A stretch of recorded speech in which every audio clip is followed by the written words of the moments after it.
मंगळवार, शनिवार आणि गुरुवार ह्या 3 दिवशी नॉनव्हेज खाऊ नये, हे रूल तुम्हाला माहिती असते. पण हे रूल का, हेच दिवस का, हे 3 दिवस तुम्हीही फॉलो करता का? जर धार्मिक ग्रंथांनुसार बघितलं तर ऋग्वेद आणि महाभारत या दोन्हीमध्ये पशुहत्या, कुठल्याही प्राण्याची स्वतःसाठी जर तुम्ही हत्या करत असाल तर ह्यापेक्षा क्रूर आणि नीच कृत्य नाही. ह्याला खूप कठोर शिक्षा ग्रंथांमध्ये सांगितली आहे. पण प्रश्न तर तोच आहे की मंगळवार, गुरुवार आणि शनिवार हे 3 दिवसच का? मंगळवार हनुमानजीचा असतो, शनिवार शनिदेवाचा, तर गुरुवार हा गुरु महाराजांचा असतो. तर मग बाकीच्या देवांना नॉनव्हेज चालते का? तर हे जे रूल आहे ते आपण मानवानीच बनवलेले आहेत. ॲक्च्युअल लॉजिक काय आहे यामागचं?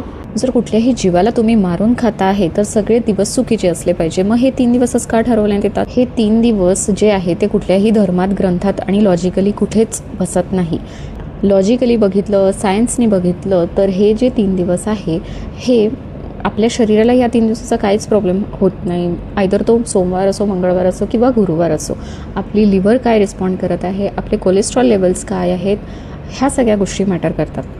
त्यामुळे आयदर तुम्ही पूर्ण व्हेजिटेरियन राहा आणि जर नॉनव्हेज खात असाल तर मग तुम्हाला दिवसाचा फरक नको पडायला. जर धर्म पाळत असाल तर तो पूर्ण निष्ठेने पाळा. मंगळवारी, शनिवारी आणि गुरुवारी ह्या 3 दिवशी पाळू नका. तुमच्या कन्व्हिनियन्सनुसार तुम्ही हिंदू धर्माला पाळू नका. तुमचं याबाबतीत काय मत आहे कमेंट करून नक्कीच सांगा.